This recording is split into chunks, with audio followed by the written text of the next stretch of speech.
People for the ethical treatment of animals and their use of scantily clad women, nude women, women in bikinis, etc., as a political prop.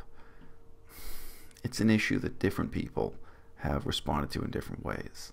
Famously, Gary Francione quit the organization. He quit PETA because he said he couldn't compromise with this.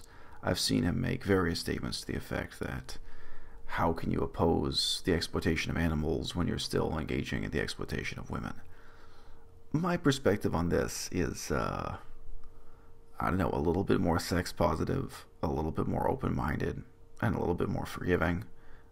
But the fact of the matter is, PETA has made themselves a laughingstock in so many ways, and I don't know, this is just one of them. But PETA remains one of the most influential vegan and animal rights agencies in the world, and that's not going to change. Why? Because of money. PETA has an unimaginable amount of money, and they're not running out anytime soon. So they can fail and fail and fail, and basically just take millions of dollars out of the bank and mount another campaign and fail again. And our role in the movement is to try to learn from both their successes and their failures. But let me tell you something. In looking at the Sexiest Vegan competition for 2018, I do see some differences from prior years. It seems that it has less to do with sex and sexiness than ever before. I'll read you one of the descriptions here. This woman, quote, is a health and physical education teacher who frequently incorporates vegan living into her lesson plans. She went vegan 2 years ago on Earth Day because she believes it's the greatest action that we can take to ensure personal health and the health of our planet. As a gay woman, she's familiar with the power structures and inequalities that threaten the freedom of animals everywhere and speaks up for animals in all areas of her life.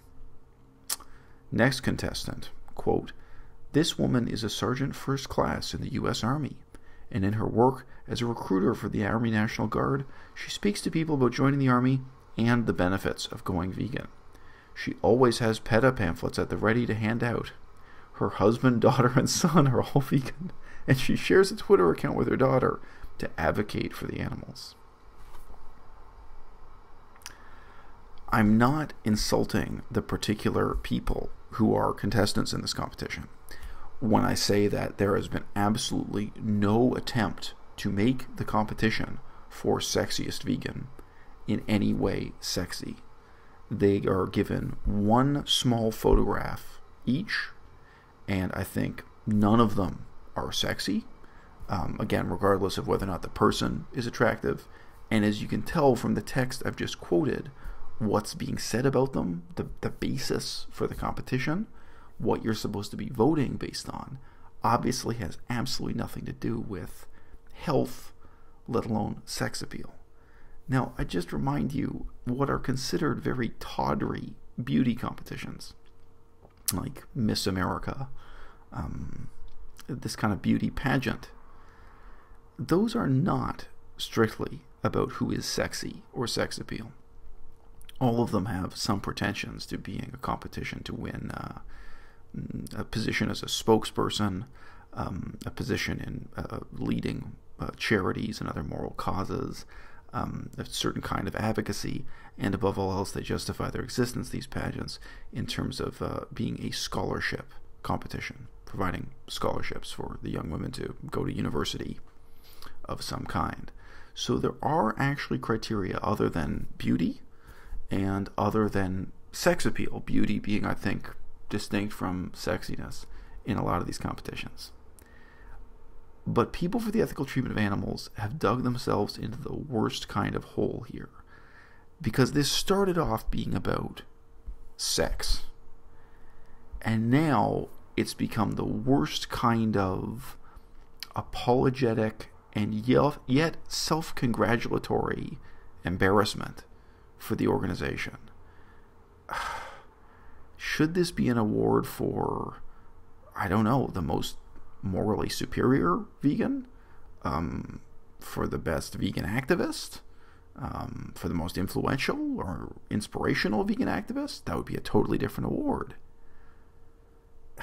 If the point of this kind of, I don't know, tawdry display, I mean, it may be in bad taste. You know, beauty pageants may be in bad taste. To say something is evil is very different from just saying, hey, this may be tacky. But if the point of this tawdry display was to say, vegans can be sexy too, I think it's important and worthwhile to point out that at this point, PETA is even failing at that. And above all else, I've got to refer back to the subject matter of the video I uploaded immediately before this one. With all these things, there's a point of diminishing returns. Maybe there was some impact the first time PETA did one of these sexy vegan competitions or sexy vegan photo shoots, or had maybe the very first time they had Pamela Anderson pose nude to express her outrage against the fur industry. Whatever the vegan cause of the day was, maybe the first time there was a little bit of an impact. The second time, the 10th time, the 20th time, you're going to do this every year?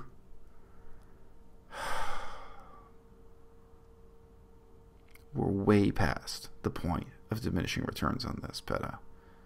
Veganism has to change. And this has to change too.